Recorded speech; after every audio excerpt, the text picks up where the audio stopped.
ان کی پرورش ان کے سوتیلے باپ مرزا محمد فخرو نے لال قلعے میں کی، جو کہ بہادر شاہ ظفر کی گدی کے وارث تھے۔ 1865 میں فخرو کے انتقال کے بعد داغ نے دلی چھوڑ دی اور رامپور چلے گئے۔ وہاں وہ درباری شاعر بن کر اگلے 24 برس تک آرام کی زندگی میں رہے۔ اجر آنے میں بھی ہے اور بلاتے بھی نہیں، باعث ترک ملاقات بتاتے بھی نہیں، خوب پردہ ہے کہ چلمن سے لگے بیٹھے ہیں، صاف چھپتے بھی نہیں، سامنے آتے بھی نہیں۔ اس کے بعد کئی برس کی آوارگی رہی، جو کہ تب ختم ہوئی جب 1891 میں حیدرآباد کے نظام نے انہیں بلا لیا۔ رسم الفت سکھا گیا کوئی، دل کی دنیا پہ چھا گیا کوئی، تا قیامت کسی طرح نہ بجھے، آگ ایسی لگا گیا کوئی۔ داغ کو غزل کہنے میں مہارت حاصل تھی۔ کبھی شراب کو نہ چھونے والے داغ نے جو کمال کے کلام کہہ ڈالے، جو یوں جتاتے ہیں کہ پی کر کے لکھے گئے ہوں، جیسے گلے لگا ہے وہ مست شباب برسوں میں، ہوا ہے دل کو سرور شراب برسوں میں۔ داغ 1905 میں انتقال فرما گئے، اور ہاں، علامہ اقبال اپنا کلام داغ کے پاس بھیجا کرتے تھے اصلاح کے لیے۔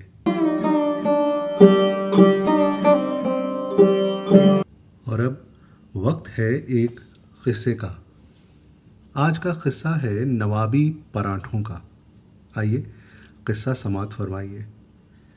قصہ یوں ہے کہ نواز الدین حیدر، جو اودھ کے پہلے بادشاہ تھے، کو پراٹھے بہت پسند تھے۔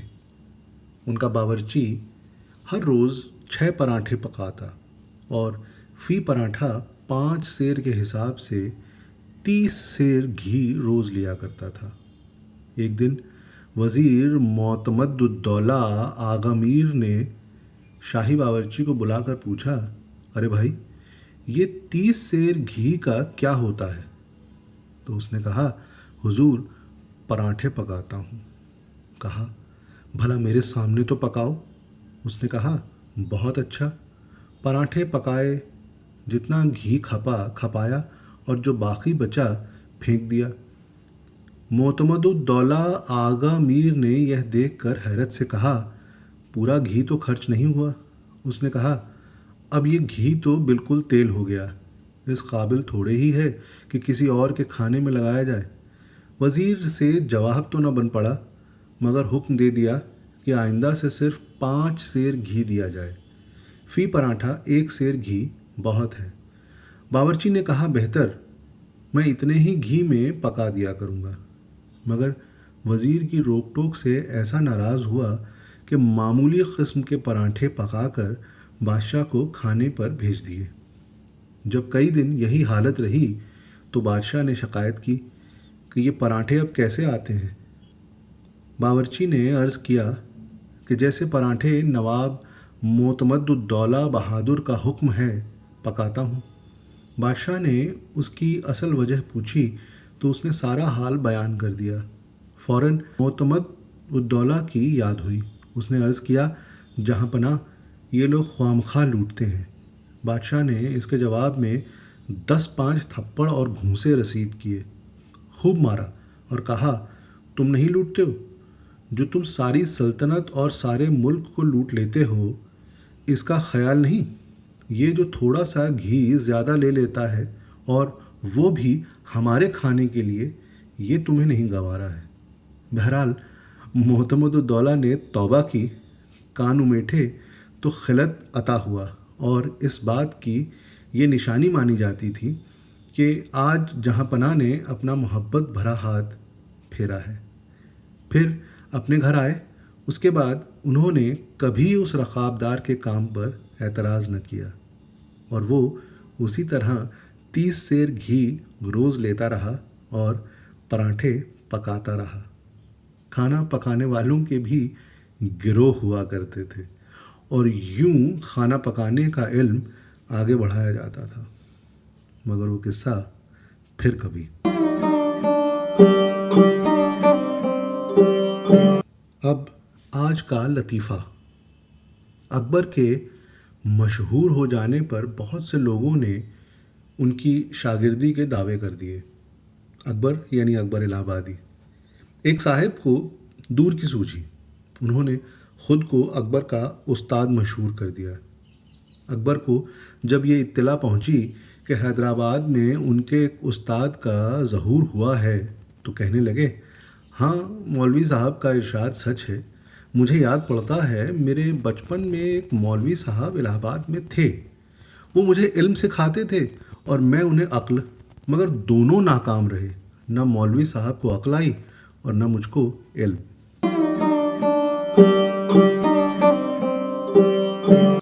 پوڈ کاسٹ کے آخری حصے میں اب وقت ہے ایک بہترین شاعری کا۔ آج کے شاعر ہیں شیری بھوپالی۔ ان کا اصلی نام ہے محمد اصغر خاں۔ آج ان کی ایک غزل پیش ہے، تو غزل ملاحظہ فرمائیے۔ ان سے ہمیں کچھ کام نہیں ہے، دل کو مگر آرام نہیں ہے۔ ان سے ہمیں کچھ کام نہیں ہے، دل کو مگر آرام نہیں ہے۔ میری تباہی میرا مقدر، میری تباہی میرا مقدر، آپ پہ کچھ الزام نہیں ہے۔ عشق ہے ایسا عالم جس میں، عشق ہے ایسا عالم جس میں صبح نہیں ہے شام نہیں ہے۔ حسن کے جلوے مانگنے والوں، حسن کے جلوے مانگنے والوں، عشق کی دولت عام نہیں ہے۔ ہم کو نہ اپنا کہہ کے پکارو، ہم کو نہ اپنا کہہ کے پکارو، یہ تو ہمارا نام نہیں ہے۔ اتنا بھی کیا شیری سے تکلف، اتنا بھی کیا شیری سے تکلف، ایسا تو وہ بدنام نہیں ہے، ایسا تو وہ بدنام نہیں ہے۔ بڑی خوب غزل ہے۔